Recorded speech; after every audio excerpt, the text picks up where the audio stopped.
কি ব্যাপার, আপনি ড্রয়িং রুমে না বসিয়ে ডাইরেক্ট বেডরুমে আনলেন? বেডরুমে এনেছি কেন বুঝতে পারছেন না আপনি?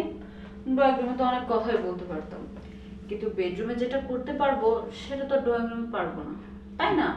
মানেটা কি? আপনার কথা তো আমি কিছু বুঝতে পারছি না। চিন্তা করছেন কেন? আমি বুঝিয়ে বলছি। আমার স্বামীর একটা ফাইল আপনার কাছে আছে, আর আপনার সিগনেচার স্যার আমার স্বামীর ওই ফাইলটা কমপ্লিট হচ্ছে না। আপনি যদি সিগনেচারটা করে দেন তাহলে আমার স্বামীর প্রমোশনটা হবে। আর আপনারা তো এমনি এমনি সিগনেচার করবেন না, কারণ আপনারা খুব বড়লোক মানুষ, টাকাওয়ালা মানুষরা তো এমনি এমনি কিছু করে না, তাই না? তাই আমি আপনাকে আমার বাসায় নিয়ে এসেছি। আপনার সিগনেচারের বিনিময়ে আমি আপনাকে দিতে চাই। আর সে কাজটা তো অফিসে, তাহলে অফিসেই সিগনেচার করে দিলেই হতো। আরে গিভ এন্ড টেক বলে তো একটা ব্যাপার আছে, কিছু পেতে হলে তো তার আগে কিছু দিতে হয়। আপনি যে সিগনেচার করবেন তাতে আমার স্বামী প্রমোশন হবে, বিনিময়ে আপনি কিছু পাবেন না।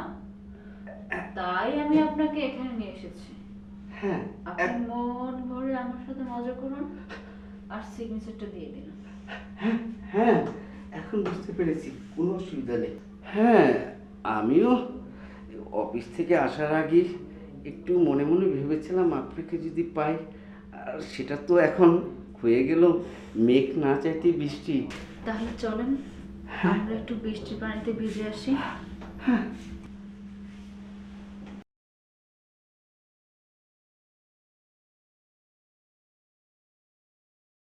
ম্যাডাম,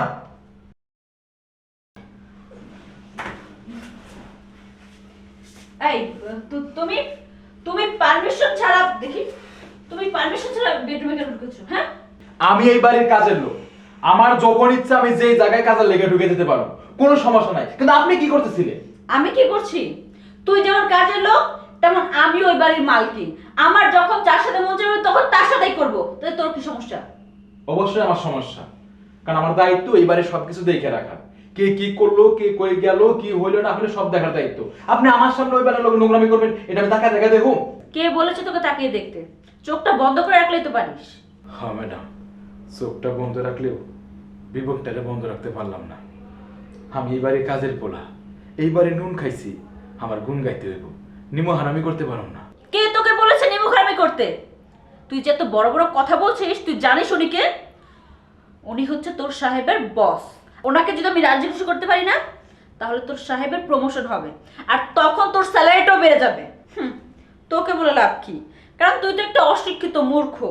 তুই কি বুঝবি এসবের? হ্যাঁ, তোকে এসব বলে কোনো লাভ নেই। থামেন ম্যাডাম, আপনি অনেক কইছেন। আমি আপনাকে বাড়ি চাকর হইতে পারি, কাজের পোলা হইতে পারি, কিন্তু মূর্খ না। আমিও শিক্ষিত। আপনি তো ভালো করেই জানেন আমার বাবা আপনাকে বাড়িতে কাজের মানুষ ছিল। এই বাড়িতে কাজ কইরা দিন রাত পরিশ্রম কইরা আমার লেখাপড়া শিখেছে, যাতে আমার বাবার মতো আমার মাঠে ঘাটে রাস্তায় কাজ না করতে হয়। অনেক স্বপ্ন ছিল পড়ালেখা কইরা বড় অফিসার হমু, চাকরি করুম, বাবার কষ্ট দূর করুম, মার মুখে হাসি ফোটামু, ছোট বোনদের ভালো জায়গায় বিয়া দেবো। কিন্তু মাস্টার্স পাস কইরা কি করছি কোন? এত কষ্ট করে লেখাপড়া করে সার্টিফিকেট হাতে নিয়ে দাঁড়া দাঁড়ে ঘুরছি চাকরির লেগা।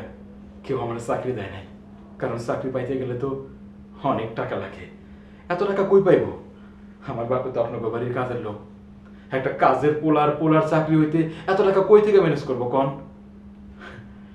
ম্যাডাম, আপনার মতো সুন্দরী আমার একটা বোন আছে ঘরে, আমার মা আছে। হরা যদি চাইতো আমার চাকরি সুপারিশ করবার লেগা ওই উপর মহলে ওই অফিসার কো টেবিলের উপরে নিজের ইজ্জতটা বিলাই দিতে পারতো না, কিন্তু দেয় নাই। কারণ গরিবের চাকরির চাইতে, টাকার চাইতে ইজ্জত সম্মানের মূল্য অনেক। চাকরি না পাইয়া অবশেষে কি করলাম? আমার বাবার মতো আমি আপনাকে বাড়ি চাকর হয়ে গেলাম। আমার কয় টাকায় বেতন দেন? মাসে 5,000 টাকা দেন। এই 5,000 টাকা দিয়ে কি সংসার চলে? তারপর আমার সংসারটা খুব হাসি খুশি ভাবে চালায়। আমার মা এই টাকা দিয়া খুব খুশি মতো চলতে পারে।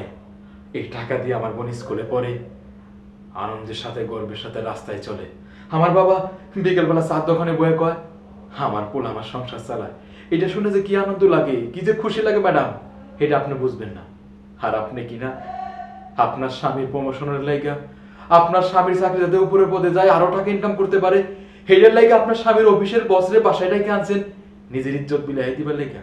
আচ্ছা ম্যাডাম, একটাবার কি ভাইবা দেখছেন আপনার ইজ্জত, আপনার সম্মান, আপনার সৌন্দর্য, আপনার দেহ সব আপনার স্বামীর আমানত, আপনার স্বামীর আমানতকে খেয়ানত কইরা ওই বসের মন খুশি কইরা স্বামীর প্রমোশন বাড়াইতে চান?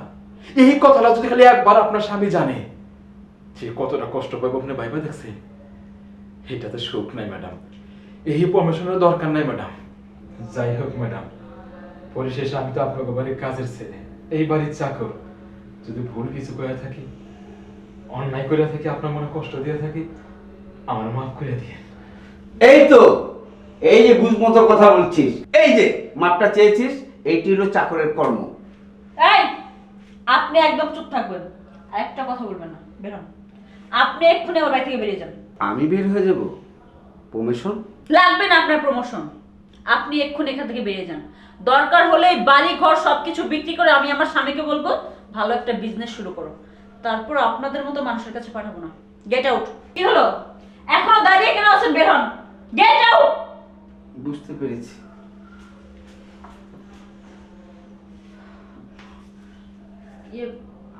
আমাকে তুই ক্ষমা করে দে, আমি আসলে অন্যায় করে ফেলেছি।